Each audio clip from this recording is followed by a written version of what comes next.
started with the car. Jessica had been acting strange for weeks, but not in the way you'd expect. She wasn't distant or cold. She was too attentive. Lavish meals on weeknights, spontaneous plans to spice things up, even gifts for no reason. At first, I thought she was making an effort to reignite the spark in our marriage. After all, life had been stressful and maybe she felt the strain too. But then, on a random Thursday night, I walked into the garage and saw her car. It was spotless. Jessica wasn't the kind of person to care about the state of her vehicle. She'd let wrappers pile up in the passenger seat for weeks without blinking. But this time, not a single crumb. The seats were wiped down, the floor mats vacuumed, and most importantly, her perfume lingered in the air like a ghost. I wouldn't have thought much of it if not for the small detail I found tucked between the seats. A receipt from a motel about 45 minutes outside of town. It was crumpled, hastily shoved out of sight, dated 2 nights prior. My stomach twisted. Why would Jessica need to be at a motel in the middle of nowhere? I didn't confront her right away. Instead, I played dumb and spent the next few days watching her closely. That's when I noticed the patterns. Her phone always face down on the counter. The way she'd disappear for hours with vague excuses about errands. The sudden obsession with her appearance. Still, I needed proof. Real, undeniable proof. So, the next time she said she was heading out to grab groceries, I followed her. She didn't go to the store. Instead, she drove across town to a small cafe, parked in the back, and got into another car. A sleek, black sedan driven by a man I'd never seen before. They sat there for a moment, talking, laughing, and then she kissed him. My chest felt like it had been split open. Jessica, my wife, was kissing another man like she hadn't a care in the world. I barely managed to pull myself together enough to drive away before I did something reckless. When she got home later that evening, I was waiting. "You were gone a while," I said, my voice unnervingly calm. She froze for a split second, then smiled. "Yeah, the store was packed. Took forever to get through the line." I let her lie settle in the air before tossing the motel receipt onto the kitchen counter. "Explain this." Her face drained of color. For the first time in years, Jessica didn't have a quick retort or a clever excuse. She just stood there, staring at the slip of paper like it might burn her fingers. And then, like a switch flipping, her expression hardened. "I don't know what you're trying to imply, but you're out of line," she snapped. "Don't play games with me, Jess," I said, my voice rising despite my effort to stay calm. "I followed you. I saw you with him." Her mouth opened, then closed. For a moment I thought she might finally come clean, but instead, she doubled down. "Are you spying on me now? What kind of psycho are you?" She shot back, deflecting with venom. That's when I realized just how far gone she was. There was no remorse, no apology, only anger that I'd caught her. I didn't know it at the time, but this confrontation was just the beginning. The secrets she'd been keeping were about to unravel, and I had no idea how deep the betrayal would go. After that night, Jessica's lies became more intricate, her gaslighting sharper. She tried to convince me I was the crazy one, that the motel receipt was a mistake and I must have misread it. But the image of her in that black sedan burned in my mind, refusing to fade. I wasn't imagining anything, and deep down, she knew it. It wasn't until a week later that the next bomb dropped, and it wasn't Jessica who delivered it. It was him, the man from the black sedan. I was working late at the office, trying to drown my thoughts in endless emails, when my phone buzzed. A text from an unknown number. "We need to talk, man to man." The arrogance in those words made my blood boil. No introduction, no context, just pure audacity. My hands trembled as I stared at the screen, debating whether to respond. Against my better judgment, I typed back, "Who is this?" "The guy Jessica has been spending her nights with. You know who I am." I nearly crushed my phone in my grip. My heart pounded, not just with anger but with humiliation. This guy wasn't just content stealing my wife. He wanted to rub it in my face. Before I could reply, another message came through. "Meet me at Billy's bar on Main. 9 p.m. Let's settle this like men." A part of me wanted to ignore him, to let him stew in his own smugness, but curiosity and rage got the better of me. I had to see what kind of person thought this was a good idea. Billy's bar was a dive, dimly lit with the faint stench of spilled beer and old leather. I walked in at exactly 9, scanning the room until I spotted him. He was leaning against the bar, sipping a whiskey like he owned the place. Tall, broad-shouldered, with a cocky grin that made me want to swing before I even said a word. "You must be Ethan," he said. Extending a hand like this was some kind of business transaction. I ignored it. "Who the hell do you think you are?" "Relax, man," he said, raising his hands defensively. "I just thought it'd be better to clear the air face to face. No need for things to get messy." "Messy?" I hissed.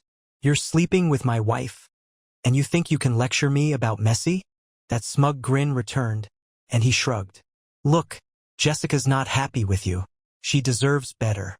I'm just giving her what she's been missing." The sheer arrogance took my breath away. He wasn't apologetic. He wasn't ashamed. He was gloating. "You think you're the better man?" I spat. "You think sneaking around with another man's wife makes you superior?" He chuckled, leaning in close. "She chose me, didn't she?" The room seemed to spin. Every ounce of self-control I had left evaporated in an instant. My fist connected with his jaw before I even realized I'd moved. He stumbled back, clutching his face, but the smirk never left. "You're pathetic," he said, wiping a trickle of blood from his lip. "No wonder she's done with you." I walked out before I could do something worse. My hands were shaking, my chest heaving with adrenaline.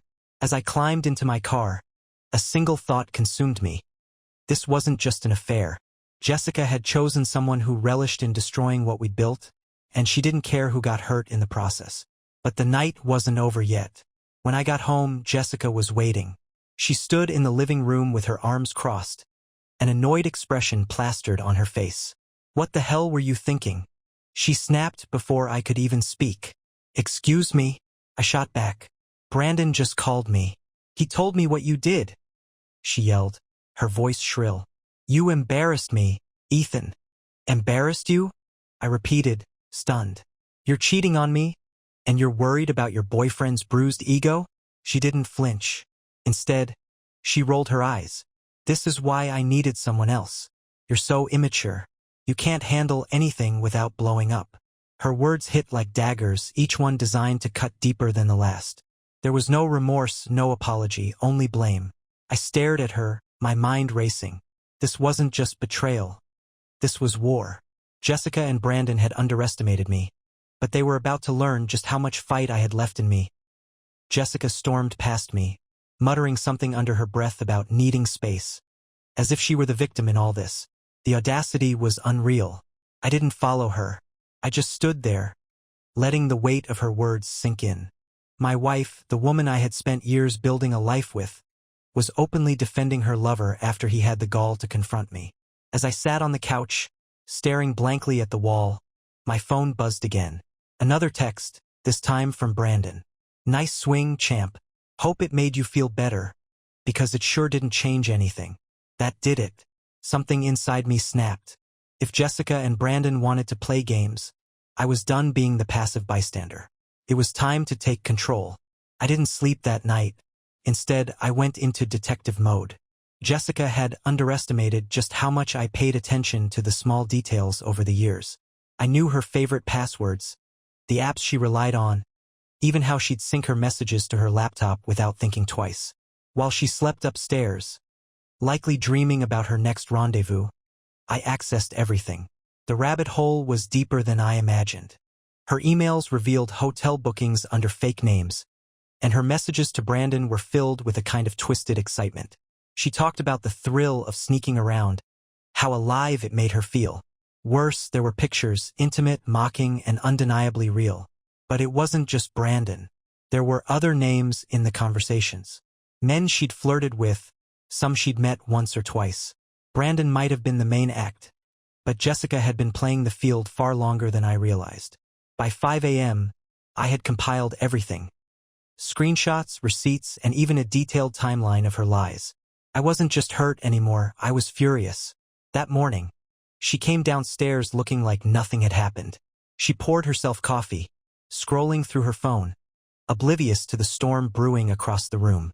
"We need to talk," I said, my voice sharp enough to slice through the tension. She sighed dramatically. "Oh, what now, Ethan? Did Brandon text you again? Did he hurt your fragile ego?" I tossed my phone onto the table, the gallery of evidence glowing on the screen. "No, Jessica. This is what we're talking about." Her face went pale as she flipped through the images. I expected panic, maybe an attempt to explain. Instead, she laughed. A cold, hollow sound that made my stomach churn. "Wow," she said, setting the phone down. "You really went all out, didn't you? That's all you have to say?" I asked, incredulous. "What do you want, Ethan? A confession? Fine. I cheated. Happy now." She leaned back in her chair, crossing her arms. "What are you going to do about it?" Her arrogance was staggering. She didn't apologize, didn't beg for forgiveness. She challenged me, daring me to act. "What am I going to do?" I repeated, my voice low. "I'm going to make sure you regret every single decision that led you here." Her smirk faltered for the first time. She didn't respond, but the flicker of uncertainty in her eyes told me she knew I wasn't bluffing. Later that day, I called my lawyer. If Jessica thought she could humiliate me without consequences, she was about to learn just how wrong she was. I wasn't going to let her walk away from this unscathed. But as I plotted my next move, Brandon re-entered the picture in the most unexpected way possible, dragging Jessica deeper into the chaos. 2 days after Jessica's smug confession, I was still gathering my plans. I'd already started working with my lawyer to protect my assets and secure custody of Ethan and Lily. Jessica didn't know that yet, and I wasn't about to tip my hand. But before I could fully strategize, Brandon made his next move. It was a Saturday afternoon.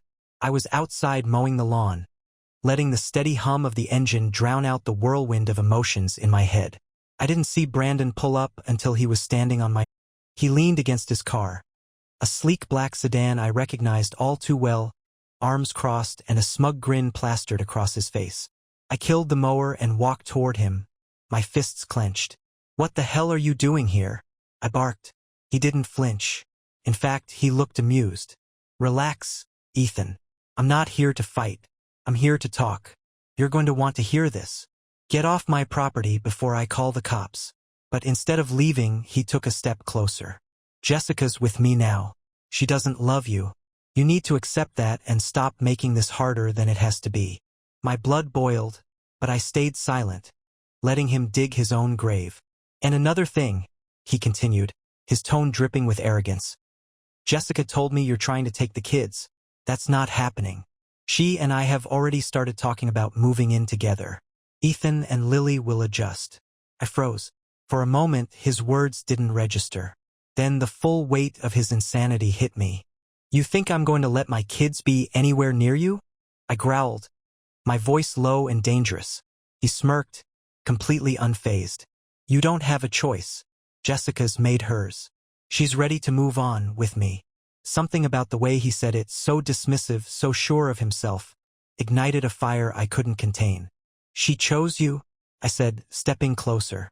"Then why the hell are you here, Brandon? If she's so in love with you, why do you need to convince me to accept it? What are you afraid of?" For the first time, his confidence wavered. He stammered something about keeping things civil, but I didn't let him finish. "You're a joke," I spat. A pathetic excuse for a man who thinks stealing someone else's wife makes him powerful. But here's the thing, Brandon, you didn't win anything. You got a liar, a cheat, and a woman who'll do the exact same thing to you the moment she's bored.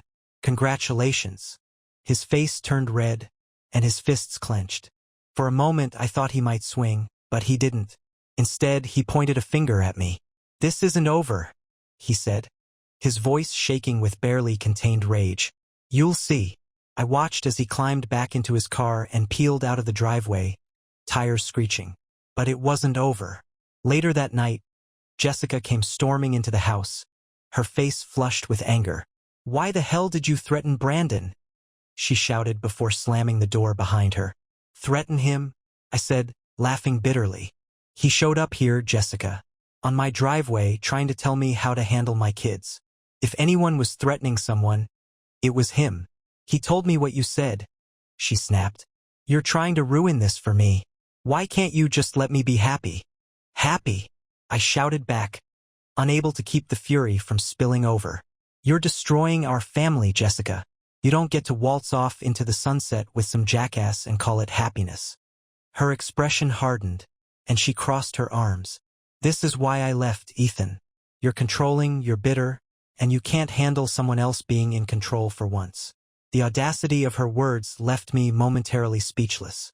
Then, slowly, a realization settled over me. She wasn't just delusional. She was reckless. She thought she could bulldoze through our lives without consequences, and Brandon, with all his bravado, was fueling her entitlement. Fine. If they wanted a fight, they'd get one. That night, I finalized everything with my lawyer. Custody papers, financial protection, and even a detailed report of her infidelity, complete with the evidence I'd gathered. Jessica thought she was untouchable, but the next move was mine. And I wasn't pulling any punches. 2 days later, I made my move. Jessica had no idea the storm heading her way. She was still acting smug, floating through the house as if she were untouchable. Every glance she threw my way carried the same message. I've won. But her confidence was about to crack. That morning, she came downstairs dressed to kill. Tight jeans, a low-cut top, and enough makeup to make it obvious she was meeting someone. Likely Brandon. I'll be out most of the day, she said casually, not even bothering to look at me. Sure, I said, keeping my tone neutral. Don't forget to pack your things while you're out. She stopped mid-step, her hand hovering over her purse. What's that supposed to mean? I stood, grabbing a folder from the kitchen counter and sliding it across the table toward her. It means I'm done. These are the divorce papers. I've already filed for full custody of Ethan and Lily. Her jaw dropped as she opened the folder, her eyes scanning the documents. You're kidding, she said, her voice shaky. Do I look like I'm kidding, Jessica? Her face flushed red, but she quickly masked her panic with anger. You don't get to make that decision. You think some paperwork is going to scare me? I'll fight you for them. Good luck with that, I replied, leaning forward. I've got evidence, Jessica. Receipts, messages, and photos of your little affair. The courts will see it all. And guess what? Brandon's antics don't exactly scream stable role model. For the first time, I saw real fear flash across her face. She scrambled to regain control, her voice rising. You can't take my kids away from me. They're my life. Were they your life when you were sneaking off to motels with Brandon? Or when you were spending your nights laughing at me behind my back? She opened her mouth, but no words came out. Her confidence, her superiority. It was unraveling, and she knew it. Just as she was about to respond, her phone buzzed on the counter. She snatched it up instinctively, her face twisting when she saw the caller ID. I didn't need to ask who it was. Let me guess, I said. Brandon, you might want to pick up. He's about to get some news too. Her eyes snapped to me. What did you do? Let's just say Brandon's boss won't be too thrilled to learn about his extracurricular activities. I smirked. Turns out, his company has a strict policy about employees causing domestic disturbances. Jessica's face drained of color. You're sabotaging his career? I shrugged. He sabotaged my marriage. Fair's fair. Her hands shook as she typed out a text, likely warning Brandon about what was coming. You're a monster, she hissed. No, Jessica, I said, my voice calm but firm. I'm a father protecting his kids from the mess you've created. You chose this path. Now you get to walk it alone. She didn't respond. She grabbed her purse and stormed out, slamming the door so hard the walls shook. An hour later, I got a call from my lawyer. Brandon had already been served a cease and desist letter, barring him from contacting me or coming near the kids. Jessica would get hers soon enough. But the real blow came later that evening. Ethan and Lily were playing upstairs when Jessica returned. She looked disheveled, her makeup streaked, her usual confidence gone. What happened? I asked, feigning innocence. She glared at me, her voice barely above a whisper. He dumped me. The words hung in the air like a cruel joke. I almost laughed, but I held it in. She didn't deserve my pity. And now you're alone, I said coldly. But don't worry, Jessica, you've still got me. Not as your husband, though. Just the man who's going to make sure our kids never look at you the way I do now.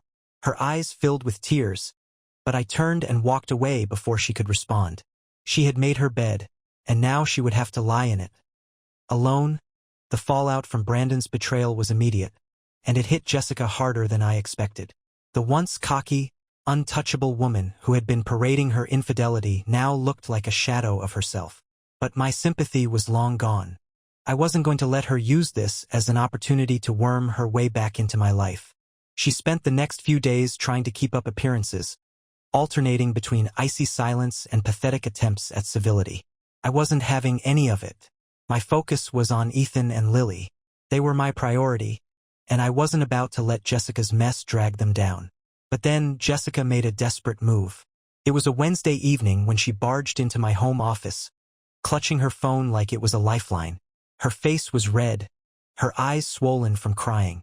For a moment, she looked genuinely broken, but I wasn't falling for it. "I need to talk to you," she said, her voice trembling. I didn't even look up. "I'm busy." "Ethan, please," she insisted, stepping closer. What, Jessica? You need money? You need me to fix whatever disaster Brandon left you with? Spit it out." Her jaw tightened, and she took a deep breath, as if preparing herself for what she was about to say. "I want to fix this," she said finally. "I want to fix us." I put my pen down and leaned back in my chair, staring at her like she just suggested we fly to the moon. "You've got to be kidding me." "I'm not," she said, her voice cracking. "I made a mistake, okay? I see that now. Brandon, he wasn't who I thought he was. He used me, and I don't want to lose my family." I laughed, a cold, bitter sound that made her flinch. "You don't want to lose your family? Now you care about your family? After everything you've done?" Her tears started falling freely, but I didn't care. I was done playing the fool. "You don't get to cry, Jessica. You don't get to play the victim," I snapped. "You made your choices over and over again. You betrayed me. You humiliated me. And now, when you're left with nothing, you think you can crawl back and make it all better." "I was confused," she said, her voice breaking. "I thought I wanted something different, but I was wrong. Please, Ethan. For the kids, don't you dare bring them into this." I interrupted, my voice like ice. "The kids deserve better than this chaos. They deserve better than you." Her face crumbled, and for a moment, I thought she might collapse. She dropped into a chair across from me, her hands trembling. "I'll do anything," she whispered. "Just tell me how to fix it." I leaned forward, my voice deadly calm. "You can't fix it, Jessica. You burned it to the ground, and now you're standing in the ashes, wondering why you're alone. That's not my problem anymore." The silence that followed was deafening. She sat there, staring at me with wide, tear-filled eyes, as if she couldn't comprehend the reality of her situation. Finally, she stood, wiping her face with shaking hands. "If that's how you feel, then fine," she said, her voice hollow. "But you'll regret this." "I already regret marrying you," I said bluntly. She flinched like I'd slapped her, then turned and stormed out of the room. Later that night, I found her sitting on the couch, staring at the wall. She didn't say anything as I walked past, and I didn't bother acknowledging her. The queen had fallen, her kingdom reduced to rubble, and she had no one to blame but herself. And I wasn't done yet. The final act was still to come. The next morning, Jessica was gone. Her car wasn't in the driveway, and her closet was half empty. For a moment, I thought she'd finally taken the hint and left for good. But when I checked my phone, there was a message waiting for me. "You want to fight? Fine. Let's see how you like losing everything, Ethan." The audacity of her words didn't even faze me anymore. Jessica was like a cornered animal, lashing out in desperation. I forwarded the message to my lawyer immediately. Whatever game she was planning, I wasn't playing defensively anymore. I was going to end this. Hours later, I got a call from my lawyer. "We've got a problem," he said, his tone serious. "What now?" I asked, already bracing myself. "She's claiming you're abusive," he said bluntly. "She's filed for a restraining order and included the kids in her complaint." For a moment, the world seemed to tilt. "What? That's insane. I've never laid a hand on her, or the kids." "I know," he said, "but her statement is detailed, and she's painting a convincing picture. We'll fight it, but it's going to get ugly." Ugly didn't even begin to describe it. Over the next few days, Jessica went scorched earth. She told anyone who would listen, her friends, my co-workers, even our neighbors, that I was a violent, controlling husband who had driven her to seek comfort elsewhere. At first, I was furious. The lies were blatant, absurd even, but the damage was immediate. People I thought were friends began looking at me differently, their sympathy for Jessica outweighing their trust in me. But I refused to let her win. With my lawyer's help, I compiled everything I had. Texts, emails, and even security footage from our home that showed I had never raised my voice, let alone my hand, in anger. It wasn't just about clearing my name, it was about protecting my kids. The court date came faster than I expected. Jessica showed up with Brandon in tow, his smug grin back in full force. Seeing him sitting beside her, playing the supportive boyfriend, almost made me laugh. This guy thought he was riding to her rescue, but he had no idea the storm waiting for them. The hearing was brutal. Jessica painted a picture of a controlling, abusive husband, while Brandon backed her up with fake stories about witnessing my supposed outbursts. But when it was my turn, I didn't hold back. I presented everything. The photos of her affair, the texts where she mocked me, and even her message threatening to ruin me. I showed the court the real Jessica, the one who had torn apart her family for the thrill of sneaking around. Her confidence began to crumble as the evidence piled up. By the time my lawyer played the security footage, a video of me calmly helping Ethan with his homework while Jessica yelled at me in the background, her facade was gone. The judge didn't buy her lies. The restraining order was denied, and I was granted temporary custody of Ethan and Lily while the divorce proceedings continued. Jessica's reaction was explosive. She stormed out of the courtroom, dragging Brandon behind her like a tantruming child. As I watched her leave, I felt a strange sense of relief. This wasn't over, not entirely, but the tide had turned. Jessica had lost the upper hand, and she knew it. For the first time in weeks, I felt like I could breathe again. My kids were safe. My name was cleared, and Jessica's empire of lies was crumbling around her. But as satisfying as it was to see her fall, I wasn't done yet. There was one last thing I needed to do to make sure she couldn't claw her way back. With the court's ruling in my favor, Jessica was officially on the defensive. Her attempts to spin the narrative had backfired spectacularly, leaving her reputation in tatters. Brandon, her self-proclaimed knight in shining armor, was now little more than a defeated pawn. But I wasn't satisfied with just surviving her storm. I wanted to ensure she could never drag me, or our kids, back into her chaos. The final step was severing every tie she had to our lives. The day after the hearing, I sat down with my lawyer to finalize the terms of the divorce. Jessica had been pushing for alimony, claiming she deserved compensation for sacrificing her career to be a mother. But the evidence of her infidelity, coupled with her reckless behavior, left her with little bargaining power. "Let's make this clean," I told my lawyer. "She gets nothing but supervised visitation with the kids until she can prove she's stable." It wasn't just about punishing her. It was about protecting Ethan and Lily. They deserved stability, something Jessica had proven incapable of providing. A week later, the paperwork was delivered to her new address.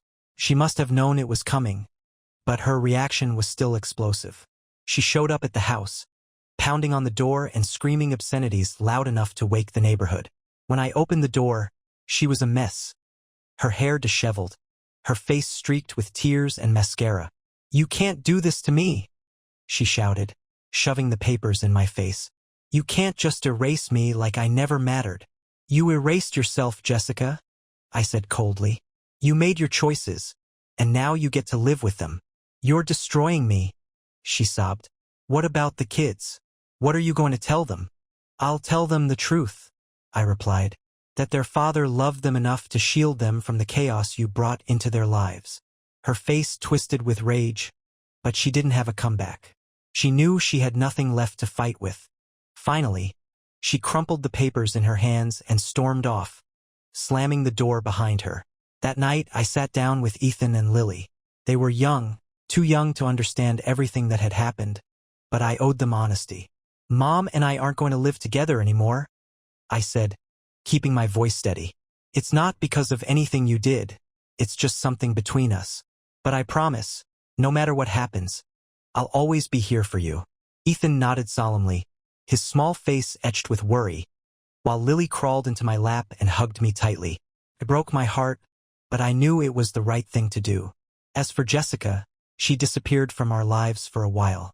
Brandon dumped her shortly after the court hearing, and from what I heard, she moved to a smaller apartment on the other side of town. Her attempts to sway public sympathy fizzled out when people realized the extent of her lies. The house felt lighter without her. The kids began to thrive, their laughter filling the spaces Jessica's chaos had left behind. And me, I felt free for the first time in years. Looking back, the betrayal had been devastating, but it taught me something invaluable: the importance of self-respect and standing up for what truly matters. To anyone reading this, my advice is simple. Trust your instincts, protect what you love, and never let someone's betrayal define your worth. Jessica thought she could tear me apart. Instead, I rebuilt my life, stronger than ever. And that's a victory she'll never take from me.